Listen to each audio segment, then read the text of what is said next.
nongkrong syariah. Tiba-tiba lewat perempuan. Kalau matanya ngikutin perempuan itu sampai jauh, nah itu ngeri, masuk kepada nazaratul bisyahwat. Itu memandang dengan syahwat. سبيل الدموع سبيل مريح تنهدى يا صاحي كي تستريح. Assalamualaikum warahmatullahi wabarakatuh. Waalaikumsalam warahmatullahi wabarakatuh. Kembali kita bersyukur kepada Allah dan mengucapkan alhamdulillah. Bersalawat kepada Nabi dan mengucapkan Allahumma shalli ala sayyidina Muhammad wa ala alihi sayyidina Muhammad. Para saimun dan saimat dimanapun berada, pada kesempatan ini kita memanfaatkan waktu yang singkat ini untuk menyampaikan hal-hal yang berkaitan tentang Ramadan. Nah, dalam hadis Rasulullah SAW di sana dijelaskan, termasuk hadis qudsi juga, farhatani, ada dua kebahagiaan bagi orang-orang yang menjalankan ibadah puasa. Kebahagiaan ini yang tidak dimiliki oleh orang-orang di luar orang yang menjalankan ibadah puasa. Yang pertama, farhatun inda fitrih, sebuah kebahagiaan diberikan dan diterima serta dirasakan orang-orang yang berpuasa itu adalah ketika berbuka. Kalau ketika berbuka, coba kita lihat, mungkin ada pasar beduk dan sebagainya. Ini Ustaz, ada pasar beduk. Itu menjelang berbuka Ramadan itu, menjelang berbuka puasa, semua orang yang menjalankan ibadah puasa itu memiliki semangat yang tinggi. Mukanya sumringah, wajah kegembiraan tampak di wajahnya. Itulah kebahagiaan itu diberikan kepada orang-orang yang berpuasa. Tapi coba kita lihat kepada orang yang tidak puasa. Tatkala mendekati membuka puasa, mereka tidak ada perasaan apa-apa, bahkan gelisah. Ketenangan, kesenangan tidak dititipkan oleh Allah kepada orang yang tidak menjalankan ibadah puasa. Itu salah satu kebahagiaan bagi orang-orang yang menjalankan ibadah puasa. Di sana dijelaskan dalam hadis qudsi itu adalah fitri, berbuka. Kapan lagi berbuka ini ada dua. Yang kedua adalah ketika masuknya, yaitu hari yang fitrah, Idul Fitri, hari raya. Bayangkan 1 bulan penuh kita berjibaku bagikan perang Uhud, memerangi hawa nafsu, mengejar kemenangan, menempuh perjalanan jauh. Pas tiba-tiba di satu tatkala takbir berkumandang, itu air mata orang yang menjalankan ibadah puasa itu akan bercucuran tanpa sengaja. Itu adalah air mata kebahagiaan. Coba saudara-saudara, kita lihat Ustaz, banyak orang yang yang mendengar takbir itu tidak ada sedikit hatinya pun tersentuh. Ini menjadi tanda tanya bagi kita, barangkali dia tidak termasuk orang yang menjalankan ibadah puasa. Para hadirin, para pemirsa dimanapun Anda berada, itu adalah kebahagiaan yang diberikan kepada kaum muslimin yang sedang menjalankan ibadah puasa. Yang kedua, farhatun inda liqa'i rabbih. Kebahagiaan yang kedua adalah kebahagiaan yang sesungguhnya tatkala dia bertemu dengan Tuhan. Kita ketemu dengan kepala desa juga sudah senang Ustaz, ya. Ketemu dengan camat, woi bahagianya luar biasa. Ketemu gubernur, presiden, menyenangkan hati kita, bangga kita. Andaikan dijadwalkan kita akan ketemu gubernur 2 hari lagi, mungkin malam itu kita sudah siap-siap pakai jas yang terindah, yang terbaik. Bagaimana penampilan kita supaya elok, supaya rapi. Kebahagiaan. Ini bayangkan ada sebuah kesempatan dengan takdir Allah Subhanahu wa taala. Kita ada kesempatan untuk berjumpa Sang Khalik, Sang Pencipta kita. Inilah sebuah kebahagiaan yang sangat luar biasa. Oleh karena itu, Bapak-bapak, para hadirin, shaimun wa shaimat, agar kita sampai kepada dua kebahagiaan itu, tentulah harus kita jaga agar kualitas puasa kita itu adalah puasa yang sesungguhnya, yang mampu mendidik diri kita, yang mampu mendisiplinkan diri kita, yang mampu menjaga lisan kita dari sesuatu hal yang dilarang oleh Allah sepanjang menjalankan ibadah puasa. Wah, Ustaz, pertanyaan kira-kira cocok tak? Cocok.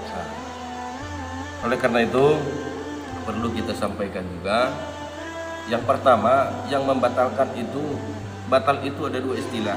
Yang pertama ada batal puasanya. Yang kedua batal pahala puasanya. Nah, batal puasanya itu yang memasukkan sesuatu ke dalam rongga itu bisa membatalkan puasa. Tetapi ini puasanya tidak batal, tapi pahalanya batal. Ini kalau kita kembali kepada hadis Nabi Muhammad SAW, wa kam min shaimin laisa lahu min siyamihi illa ju'i wal 'atas. Banyak orang-orang yang berpuasa itu di mana-mana, banyak orang berpuasa, tetapi dia tidak mendapatkan apa-apa dari puasanya kecuali hanya lapar dan dahaga. Di depan Allah Subhanahu wa taala dia meminta, "Ya Rabb, mana pahala puasa saya? Ya Rabbi, 1 bulan penuh keringat saya bercucuran, usaha saya terbengkalai gara-gara puasa, mana pahalanya ya Allah?" Apa jawab Allah Subhanahu wa taala dalam hadis qudsinya? "Bukankah engkau hambaku merasakan lapar?" "Iya ya Allah." "Bukankah engkau wahai hambaku merasakan haus?" "Iya ya Allah." Itulah yang engkau dapatkan dari puasa. Kenapa bisa seperti itu? Bapak-bapak, saudara-saudara, tidak lain dan tidak bukan dia sendiri yang membatalkan pahala puasa itu. Tentu sekali kita harus paham. Nah, saudara-saudara kita, kalau yang akademisi mungkin sudah paham semua, tapi kan sekarang media handphone ini dipegang oleh kaula muda, perlu kita sampaikan kajian-kajian semua. Yang pertama itu al-kadzib, berdusta atau berbohong. Yang selama ini setiap sebelum bulan datangnya Ramadan kita masih asik ngobrol, kalau tidak ada bohong yang tidak asik. Ini harus perlu kita perbaiki diri kita di saat Ramadan ini. Coba kadang-kadang di saat menjelang tidur kita bayangkan dan kita pikirkan dan kita khayalkan berapa kali kita berbohong dalam satu hari satu malam. Berapa kali kita berbohong? Harusnya itu menjadi evaluasi diri kita di saat kita menjalankan ibadah Ramadan.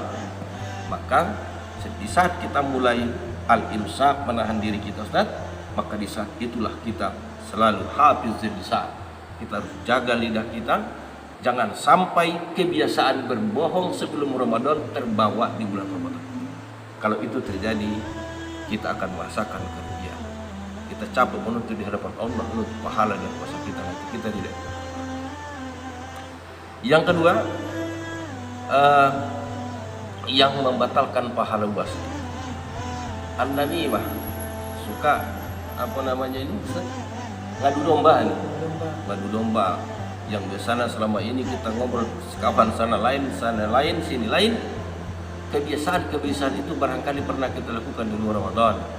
Pas Ramadan dihentikanlah, agar puasa kita selamat, agar kita nanti beruntung, agar kita diberikan kesempatan mendapatkan kebahagiaan, baik kebahagiaan ketika berbuka dan kebahagiaan ketika bertemu dengan Allah Subhanahu wa taala. Para hadirin dimanapun Anda berada, yang selanjutnya yang harus kita lakukan agar kita tidak sampai rusak pahala puasa kita itu adalah sumpah palsu. Ini juga sumpah palsu ini tidak boleh kita sembarangan dalam hal melaksanakan sumpah palsu. Kadang-kadang untuk menutupi kebohongan kita berani bersumpah. Ini bahaya ini. Atau kita bersumpah bukan karena Allah, ini juga bahaya. Semuanya sama-sama dilarang dalam hal melaksanakan Ramadan ini. Hati-hati, harus kita selalu mengukur diri. Kalau dalam ketika mau berbicara, salahkah? Kalau ketika mau berjalan, salahkah? Kalau kita tatkala mendengar, salahkah? Karena mendengarkan yang haram di bulan puasa ini sama artinya kita memakan makanan yang haram. Naudzubillah summa naudzubillah. Selanjutnya yang perlu kita share kepada anak-anak muda, kalau orang muda, an-nadharus sahwan. Ini Ustaz penyakit kita nih anak-anak muda nih. Saya memang sebenarnya udah tua nih kan, cuman kadang-kadang jiwa muda. Anak-anak muda ini perlu kita sampaikan adalah pandangan yang berisi syahwat. Barangkali di depan sana ada anak-anak muda kawan-kawan kita nongkrong, tapi nongkrongnya ya nongkrong syariah lah istilahnya, nongkrong syariah.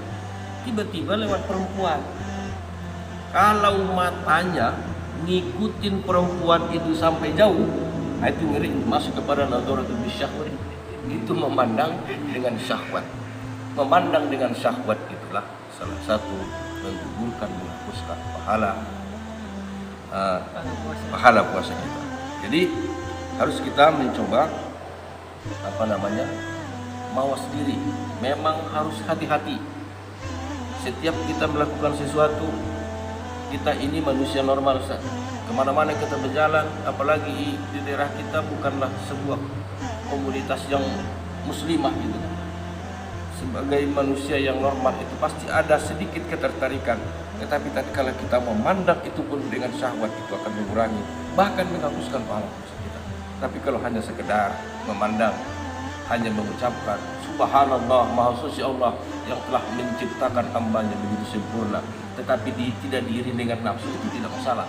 Itu artinya pujian itu dikembalikan kepada Allah Subhanahu wa taala. Para hadirin, anak-anak muda, kaum muslimin dan muslimat, itulah rangkaian. Barangkali Ustaz ada yang bertanya sebelum kita tutup acara ini? Cukup Ustaz.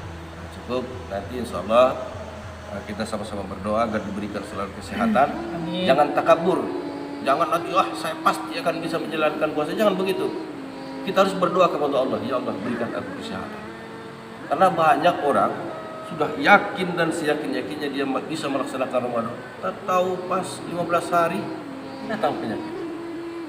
Jadi kita tidak bisa takabur. Jadi yang penting kita tetap berikhtiar, berusaha, tetap jaga pola makanan, jaga rasional cara berpikir kita, dan kembalilah kepada buku petunjuk kita, yaitu Al-Quranul Karim. Mudah-mudahan ada manfaatnya dari kesempatan yang sekian Ustaz. Insyaallah nanti lain waktu kita bisa ngobrol, bahkan nanti kita ajak anak-anak muda kita untuk dakwah nongkrong syariah di bulan Ramadan. Akhirul kalam, assalamualaikum warahmatullahi wabarakatuh.